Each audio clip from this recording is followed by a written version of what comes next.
Hello, today I'm going to show a demonstration of the project MedLink. This is for the course Software Development Project 1. We are Group 3. The members are Anubhav Pandit, Daniel Mayorga Perez, Sudeep Bantawa, Rodrigo Soto Acuna, Niranjan Dhungana, and Fabricio Salas Daza. The first thing that we're going to do is to show the first user story. The first user story is, as a patient, I want to see an overview of my upcoming appointments so I can plan my schedule. So we're going to log in as a patient, and then if we navigate to my appointments, we will be able to see all the appointments for my user, which is Daniel patient. So we have past appointments. Appointments are scheduled for today, for example, and this one that will be for the 17th in a couple days. Um, then we're going to see the next user story. As a patient, I want to be able to schedule an appointment by selecting the preferred date and time according to the doctor's availability, so I have flexibility in booking medical consultations. So to do that, we're going to navigate to new appointment. Then we're going to choose a doctor. These doctors are populated from the database. Um, let's go with Daniel Doctor, which is one account that I have created. We're going to schedule an appointment at 3 p.m. for the 18th, and we can write, of course, the reason of the appointment. In this case, we're going to say just back pain, and then we create the appointment. The appointment has been successfully created, and now we can see it here. It's right there. Let's go with the next user story. As a doctor, I want to see a list of appointments scheduled for the day so I can have an overview of my day. So we're going to sign out. We're going to log in as a doctor account. So we're going to use the Daniel Doctor email. Um, then we log in. So right now we don't have any appointments for today. So let's try and create one. Again, as if I'm creating an appointment as a doctor, I can select a patient. This is being retrieved from the database. I'm going to create this appointment at 7 p.m. for example, um, today. I'm going to call this just a test. We create the appointment, and then if we go to home, the doctor is able to see all the appointments that they have for today. If we create a new one, we will see that one as well. Let's try to put at 6 p.m. Again for today, and test 2. We create the appointment, and now if we go home to the home page, we are able to see the 2 appointments for today. The next user story says, as a doctor, I want to access information about each patient of the day so I can prepare for an efficient consultation for each patient. So to do that, we can go to, remember, we're logged in as a doctor, so we're going to go to my appointments section, and we can see, let's try it with um, the the appointment that we created today. We're going to click on the button view, and here we can see the details of the patient. So we can see information such as the gender, age, and notes. Of course, here doctors can add whatever notes they see fit. So other doctors can also use that information. The next user story is, as a doctor, I want to access a full view of upcoming appointments so I have an overall view of my next working days.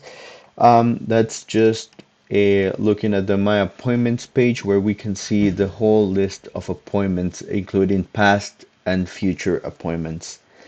Let's go to the next user story. As an IT staff member, I want to see a detailed list of users so I can have a good overview of the system database for efficient management. So for this user story, we need to sign in as a staff member. In our application, we have two different types of staff. We have the IT staff and front desk.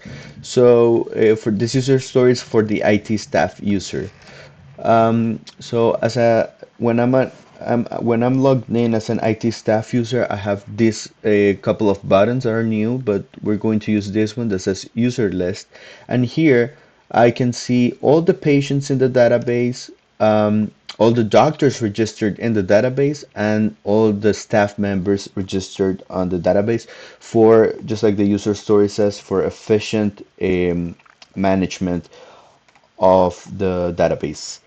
Let's go to the next user story. As an IT staff member, I want to update user roles and permissions so I can give needed access to different users.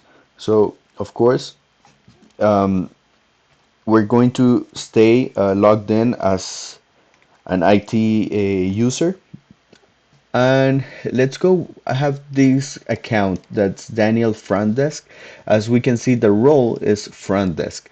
So we want to change this. But first, let me show you the database. So we can see that everything is connected to the database. So if I go to staffs, here we have the collection.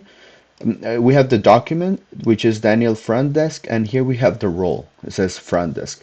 So right now we're going to go to the option to edit role, and now we're going to change it to IT staff. We save the changes, it has been successful, and now we can see it's IT staff. Now let's try refreshing our MongoDB database to make sure that the information was replaced, and there you go, it's IT staff, it's visible here. We're going to change it to front desk again, and right now it's front desk. We will try to refresh the database, and there it is. So that user story is working properly. Let's go to the next. Oh, sorry. For this user story, the only roles that can be modified are for staff member, because of course patients and doctors, there's no need to change the roles because they are not staff type. The next user story will be, as a doctor, I want to cancel an appointment if necessary, and notifying the patient and administration staff. So we will try to cancel an appointment, logged in as a doctor. So let's try to cancel the second appointment that we created for today, which is test 2. So we're going to click on cancel. The action cannot be reverted. We're going to say yes. And now the appointment has been deleted and it no longer appears on the appointment list. Next user story. As a doctor, I want to change my account password and email so I ensure the security of my account. To do that, we navigate to my profile. So let's try to change the email first. So what we need to do is to enter the old email. Now we're going to create a new email. We're just gonna replace it with number 1, and then we have to use the password to be able to make the change. It has been successfully changed, and now it's daniel.1@email.com. However, we're just going to go back to the old email without the number 1. Change email, and it has been successful. There we go. We can also change the password. So let's go and do that. We have to enter the old password first. Then we're going to enter a new password. And then the password change was successful, and we're logged out because that's part of the security. Now I'm going to log in with the new password. Doctor, we log in. Yep. In this case, I cannot show if the password changed or not, mainly because the password is hashed in the database. But of course, yeah, it was changed. As you saw initially, the password was 5 digits. It was 1 2 3 4 5, and then I changed it to 1 2 3 4 5 6. So the change was effective in the database. The next user story will be, as a patient, I want to be able to change my account password securely so I can secure my personal information. This is the exact same process, but we can do it, of course. Let's try to log in as a patient. Okay. Log in, my profile, and here we can change the email.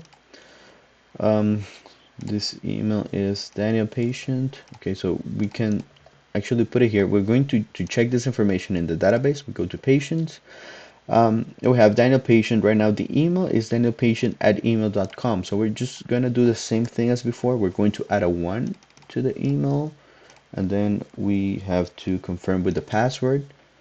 Uh, oh, sorry. Um, this is not the old email. Yeah, it was successful. Now it's right here. Let's try to see if it changed on the database. And yes, it was changed here. Patient one, Daniel patient one at email.com. Again, we're just gonna change it to the old email without the number. And now we can also try to change the password for a new password. Again, it's going to log me out. Now, if I want to log in, now the new password is 5 digits. That's working properly. The next user story is, as an IT staff member, I want to be able to cancel appointments on behalf of users so I can help them in case they cannot attend. Again, we will have to sign in as a IT staff member. Let's do that. Let's go to all appointments so staff members can see appointments for all doctors and all patients. We're going to try to cancel the one that we created earlier today. So we can click cancel, and it has been canceled. It's no longer there for today. So it's this user story is working the way it should be. And the last user story that we have is, as a doctor, I want to add detailed notes and observations to each consultation so I can follow up from that point on to the next patient consultation. So let's go and log in as a doctor. We enter the credentials, and then, well, now we don't have appointments for today, just like we were trying to, since we deleted the appointments that we created for today. Now this is empty.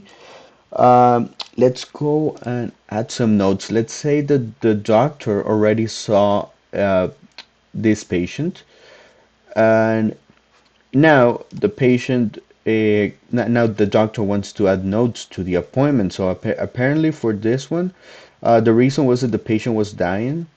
So we can add notes. As we can see the notes that we already have here. We can either delete them completely or just add new information. So here we can add like the patient did not die. Then we click OK. And there we have the new notes. So the doctors can decide whether they want to keep the old notes or if they want to add or they just want to add new notes to the notes section. So that will be everything for the demonstration.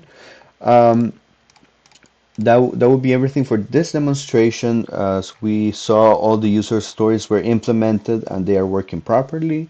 Thank you for your attention today.